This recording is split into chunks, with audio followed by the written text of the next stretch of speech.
Assalamualaikum warahmatullahi wabarakatuh. Perkenalkan, nama saya Aisyah Fira dari Prodi Manajemen, ingin mempresentasikan manajemen sumber daya manusia.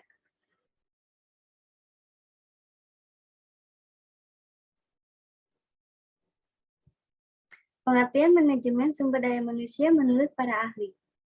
1. Menurut Hasibuan, manajemen sumber daya manusia adalah ilmu dan seni mengatur hubungan dan peranan tenaga kerja agar efektif dan efisien membantu terwujudnya tujuan perusahaan, karyawan, dan masyarakat. 2. Menurut Disler, manajemen sumber daya manusia sebagai kebijakan dan latihan untuk memenuhi kebutuhan karyawan atau aspek-aspek yang terdapat dalam sumber daya manusia seperti posisi manajemen, pengadaan karyawan atau rekrutmen, penyaringan, pelatihan, kompensasi, dan penilaian prestasi kerja karyawan.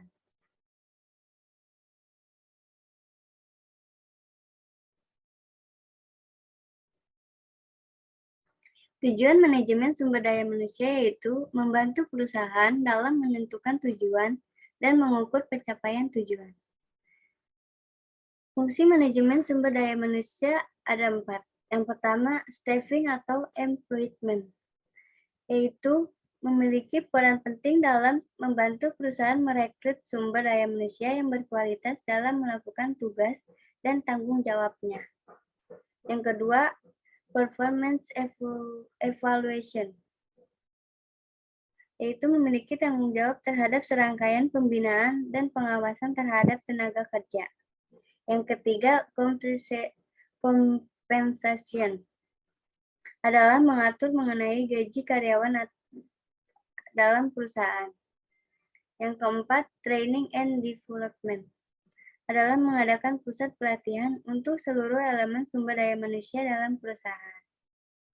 Ruang lingkup manajemen sumber daya manusia terdiri dari 2. Yang pertama, mendesain serta mengorganisasikan pekerjaan serta mengalokasikan kepada karyawan atau pegawai. Yang kedua, merencanakan, melakukan perekrutan, seleksi, pelatihan, serta mengembangkan karyawan atau pegawai secara efektif dan efisien supaya bisa melakukan pekerjaan secara totalitas sesuai yang telah dirancang.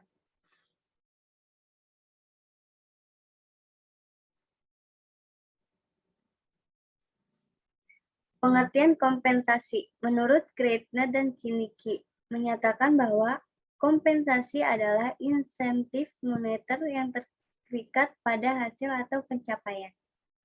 Menurut Arif Yusuf Hamali menyatakan bahwa kompensasi dimaksudkan sebagai balas jasa atau reward perusahaan terhadap pengorbanan waktu, tenaga, dan pikiran yang telah diberikan karyawan kepada perusahaan. Tujuan kompensasi terdiri dari 3. Yang pertama, memperoleh karyawan yang memenuhi persyaratan. Yang kedua, menjamin keadilan. Dan yang ketiga, menghargai perilaku yang diinginkan.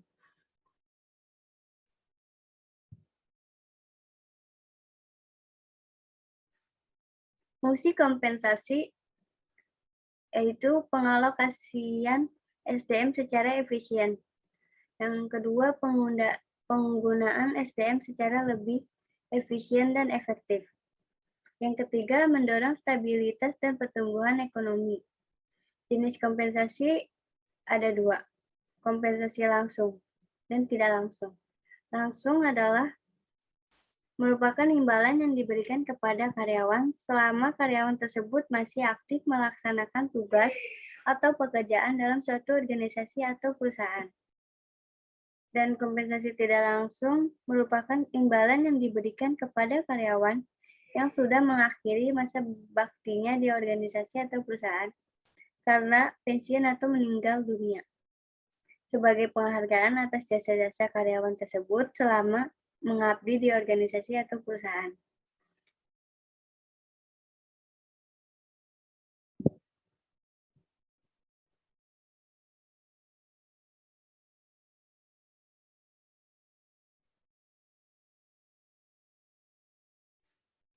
Kompensasi finansial ada 2, yaitu langsung yang terdiri upah, gaji, komisi, dan bonus. Tidak langsung atau tunjangan itu terdiri ada 2. Tunjangan wajib, yaitu jaminan sosial, tunjangan pengangguran, ganti rugi karyawan, cuti keluarga, dan pengobatan.